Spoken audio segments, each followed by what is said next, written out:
Hello everyone, welcome to our YouTube channel Logic Medico. Today's interesting topic is swallowing or deglutition. So before going to the topic, if you are new to our channel, I request you to kindly subscribe to our channel. Press the thumbs up icon showing that you like the video, bell icon, click all so that you get the notification of the latest video which we upload, and share with your family and friends. So let's come to the topic, swallowing or deglutition. What exactly is swallowing or deglutition? The process of transfer of the food from the mouth or the oral cavity into the stomach. Into the stomach is called as swallowing. So from mouth to the stomach. So this process of swallowing or deglutition, we can divide anatomically into three phases. The oral phase, which happens in the oral cavity, the pharyngeal phase, which happens in the pharynx, and the esophageal phase, which takes place in the esophagus. So before going into this phase, just a logic behind why this swallowing is happening in this manner. Okay, so to understand that, you have to know that the pharynx is divided into three portions: the nasopharynx, oropharynx, and laryngopharynx. So this pharynx, which is 15 centimeter length, that part of the pharynx posterior to the nasal cavity will be called as nasopharynx. That part of the pharynx posterior to the oral cavity is called oropharynx. That part of the pharynx posterior to the larynx or the voice box is called as laryngopharynx. Now the air travels in the following direction. First the nose, nasal cavity, nasopharynx, oropharynx, laryngopharynx, larynx, trachea, lungs. The air travels in this manner. Whereas the food first enters the mouth, oral cavity, oropharynx, laryngopharynx, esophagus, lands up in the stomach. So the food travels in this manner. So which is the common passage for both food and air? If you can analyze, it is pharynx. To be more specific, this oropharynx and laryngopharynx, these two areas are common for both food and air. So when there is a common passage for both food and air, so when we are breathing, we can't swallow. Once we are swallowing, at that time we can't breathe. So this is the logic behind that, because pharynx is a common passage for food and air. So that's the logic behind why we can't breathe when we swallow, and why when we swallow we can't breathe. Okay, so therefore the swallowing includes two gate man or the watchman or the traffic police. The two watchmans over here is this one. This structure is called soft palate. It is there in the roof of the oral cavity or the floor of the nasal cavity at the junction between nasopharynx and oropharynx. Soft palate, this red color structure.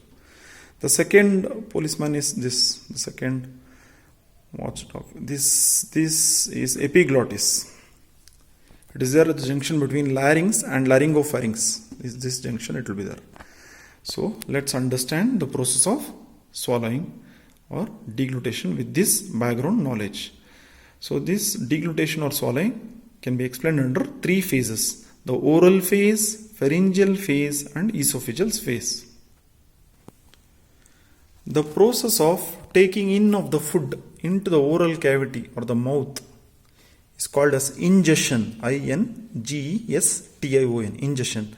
The food is a larger particle. This food first undergoes moistening, of course, with some water-like substance. That moisture is coming from salivary glands. Salivary glands are major and minor salivary glands. The major salivary glands are parotid, submandibular, and sublingual. The minor salivary glands are labial, lingual, buccal from the cheek, palatal from the soft palate. So there will be a shower of saliva into the oral cavity when the food enters the oral cavity. This process is called as moistening of the food. So first step in the oral phase of deglutition is moistening of the food. Once it is moistened, this larger food particle is broken down to smaller food particle with the help of the teeth and the jaw. So this process of breaking down of larger particle into smaller particles is called as mastication. It is held by masticatory muscles like temporalis, masseter, medial pterygoid, and lateral pterygoid muscles. This jaw movement takes place in temporomandibular joint.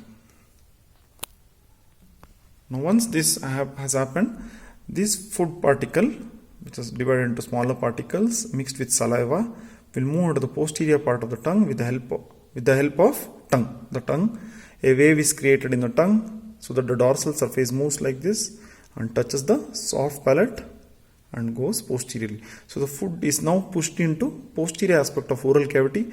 Now it's entering this part. It's called the oropharynx.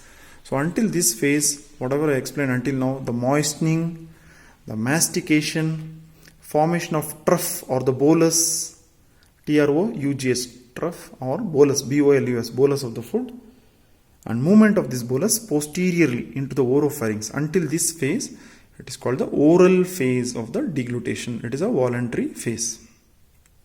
So tongue also helps. The tongue muscles will move like this, creates a wave and touches the hard palate and pushes it backwards.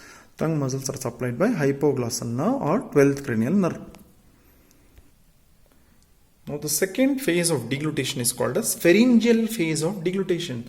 In this pharyngeal phase of deglutition, which takes place in this area, the oropharynx area, the food has got the following options. The food can go back into the oral cavity, it can go up into the nasopharynx, it can go down into the laryngopharynx. So, what happens? First up, this tongue, which is elevated, it pushes posteriorly, it cuts off the connection between the oral cavity and the oropharynx. So, the food cannot come back into the oral cavity. So it cuts off connection in the oropharyngeal isthmus. This connection is cut off. Now the elevation of soft palate. The soft palate gets elevated in such a manner so that it lifts up and cuts off the connection between the nasopharynx and oropharynx. Now the food cannot enter the nasopharynx. So the only option for the food is to go downwards into the laryngopharynx.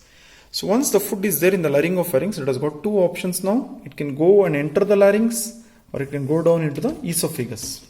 Obviously everyone knows that it follows the second route, that is it goes down into the esophagus. It is prevented from going into the larynx or the voice box and the respiratory tube, that is trachea, and into the lung. It is prevented from that doing so by the epiglottis. So it does not enter the laryngeal inlet. The epiglottis falls backward. Actually there will be a bone here, it's called the hyoid bone. So the entire hyoid bone elevates upwards. You can swallow yourself the saliva and see yourself, your neck in the mirror. There will be hyoid elevation. Epiglottis falls backward and hyoid, the entire larynx, will elevate upwards so that it closes the laryngeal inlet. So the laryngeal inlet gets closed. So the only option for the food now is to go down into the esophagus. So what and all happened here? This is the pharyngeal phase. I will repeat one more time. In the pharyngeal phase of deglutition, the food which is there in oropharynx tries to come back into the oral cavity, which is prevented by the elevation of the tongue. So it cuts off the connection between oral cavity and oropharynx. Then the food tries to enter the nasopharynx, but it is prevented from doing so by the elevation of soft palate. Soft palate cuts off the connection between nasopharynx and oropharynx. The food now descends down or goes downwards into the laryngopharynx. From the laryngopharynx, it has got two options: to go to the larynx or go down into the esophagus. It follows this route. It goes down into the esophagus. It is prevented from going into the larynx by the following: the falling backwards of the epiglottis. Epiglottis falls backwards and the entire hyoid bone will elevate upwards. So the hyoid bone elevates upwards, the larynx also is pulled upwards. When the larynx is pulled upwards, it comes and shuts the laryngeal inlet. So thereby the food does not enter the larynx. If at all accidentally your friend creates one joke when you are eating the food, when you are swallowing, the time accidentally if the food tries to enter the larynx, you will get cough reflex. You will clear your throat. Okay, so thereby the food now enters the esophagus. Coming to the last phase of deglutition, which is an involuntary phase, it's called the esophageal phase. Once the food is there in the esophagus, peristalsis movement sets into the wall of the esophagus in such a way, the bolus of food, your contraction area will be there. Subsequently, it's pushed down where the relaxation area is there, so that ultimately the food slides down. It slides down by a movement called as peristalsis, where upper group of muscle contracts and the lower group of muscles relax in a sequential manner, like the snake eating one rat, like that one movement will be there, okay? So in such a way the food is pushed down and the food slides down your esophagus and jumps into the stomach, like you end up in a water place, waterland. In a slide, you will come and land up in a swimming pool. Like that, the food also lands up in the swimming pool, that is an acid pool in your stomach. This is called the esophageal phase of deglutition by peristaltic movement which happens in the esophagus, where the upper group of muscle contracts, the lower group of muscle relax in a sequential manner.